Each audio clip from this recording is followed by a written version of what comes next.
Oh, hello! Nice to see you again. Welcome to the first new review on my brand new channel called Cookn Reviews. Today, we're going to be reviewing a Naruto game. That's right. As a Naruto fan, I've collected a lot of Naruto games. And I don't think there's a more iconic series of Naruto video games than the Naruto Ultimate Ninja Storm series. So, without any further ado, and I'm sorry, I just can't do a Naruto review in this very uninspired background, so give me a second.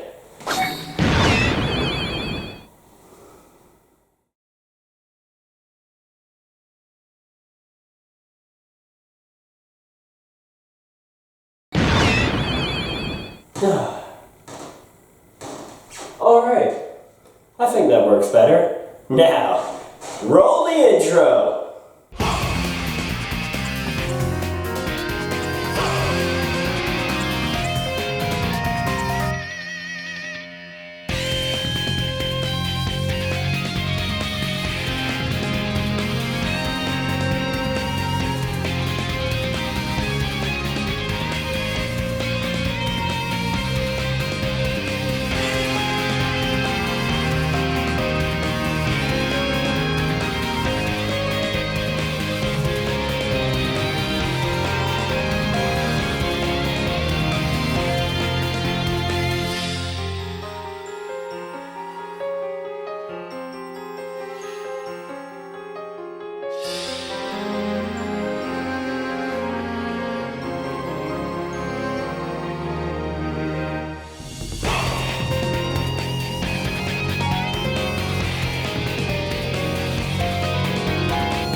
When it comes to Naruto video games, there really is no other series like the Ultimate Ninja Storm series, and this is the game that started it all.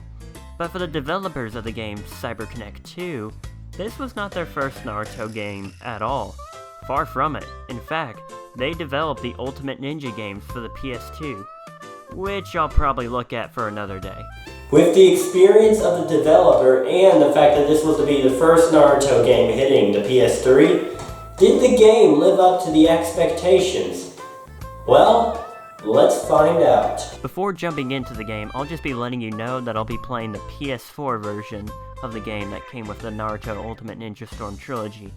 Not sure if that brings any major differences to the game, but just FYI. Now, let's start reviewing the game. Starting off with what I consider to be the most important part of any Naruto game, the story. They could have done a better job on it. You see, the story is mission-based, meaning you go to a menu and pick which mission you want to play. Now, there's nothing wrong with that, but there is something wrong with the way that they present the story. Because the way they present the story behind the fights is through text. Say what? That's right. The way they choose to tell the story behind these awesome anime fights is through text. Now, while there are cutscenes in the game, there aren't many of them in total, so these text screens are the main way the story is being told.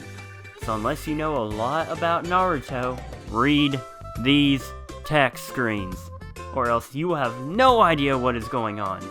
But I know what you're thinking. What is the story of Naruto? Well, without going too in-depth, you play as Naruto, the kid ninja who had a giant nine-tailed fox sealed inside of him when he was born. Because of this, the entire village hated him, and the only person that liked him was his sensei, Haruka. But now Naruto is no longer alone, as he has an entire squad of ninja behind his back. These includes Naruto himself, Sasuke, Sakura, and his squad leader Kakashi. And in fact, Kakashi is my favorite character in Naruto, and if you disagree, then I will destroy you. With these new friends at his side, Naruto must now deal with the dangers that the ninja world will present him with. Now that is a very condensed version of the story of the anime, but just to play the game, that's really all you need to know when you're first going into it. But now we got that out of the way, it's time to move on to the gameplay.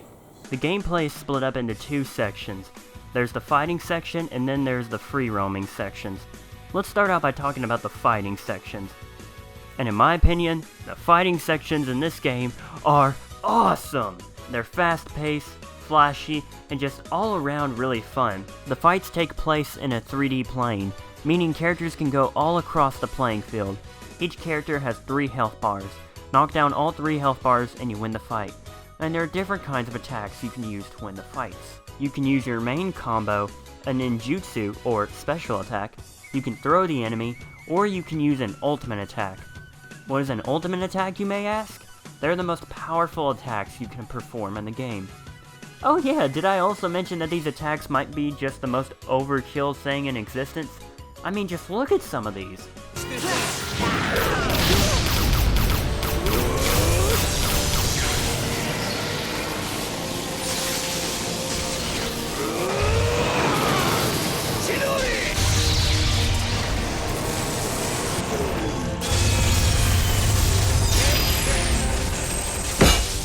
I don't feel like I'm gonna lose. This is where we say goodbye.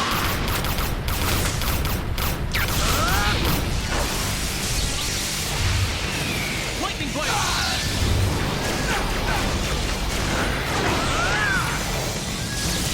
Double lightning blade! Right, okay. Call me anytime. Roam your nightmares for 72 hours.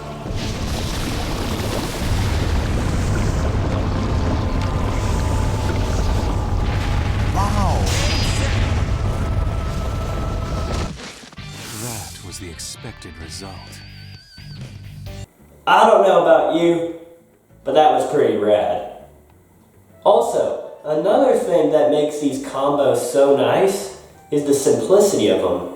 They're very easy to pull off despite how complicated they look, sometimes requiring just 2 button presses to activate. That's not all when it comes to the fighting sections in this game. There are also giant fights, which are basically this game's boss battles.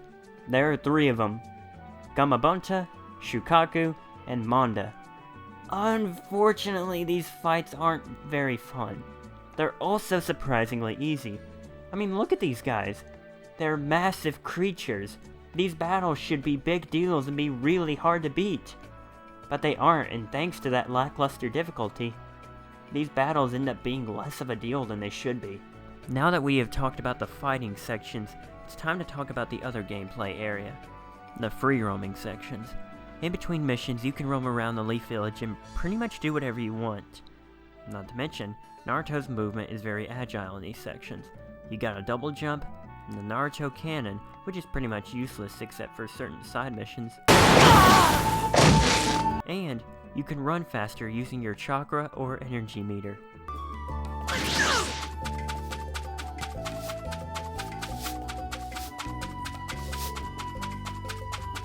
That's it? That's as fast as you can run? I gotta fix this, I'll be right back. Let's all go to the lobby. Let's all go. Alright, now let's see what this baby can do.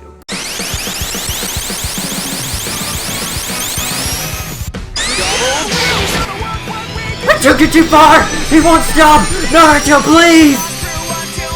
It's also in the free roaming section where you can access the various side quests the game has, which is how you unlock the main missions in the game. Because side missions give you mission XP, which you can then use to play the main missions. The side missions can range from fighting someone with special conditions, playing hide and seek with Konohamaru, I hate these missions. and a Naruto canon obstacle course. These also suck.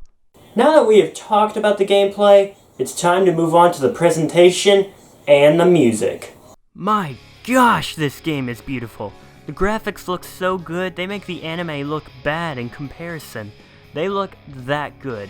The animation for the characters in this are also fluent and extremely good. Also, most of the voice actors come back to voice the characters.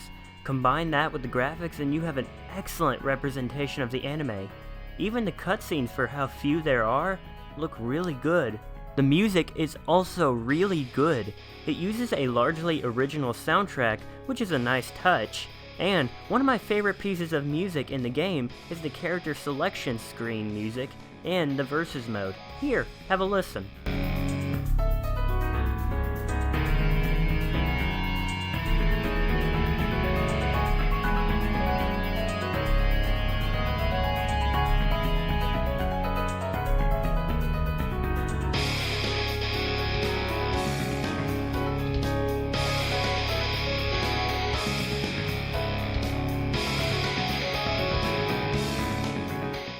So that is Naruto Ultimate Ninja Storm. What do I think of the game? I think it is a really enjoyable game.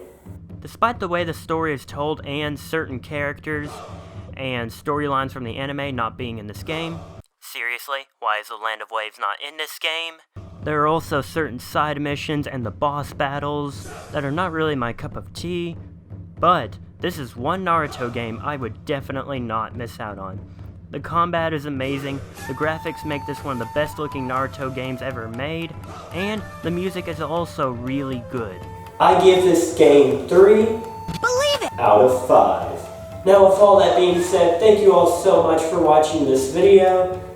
I hope you enjoyed it. Make sure you like, comment, and subscribe. And comment down below what else you would like to see me review. Who knows, I might end up reviewing it in the future. And with all that being said, thank you all so much for watching this video, and stay tuned for new videos. Thanks for watching, everyone.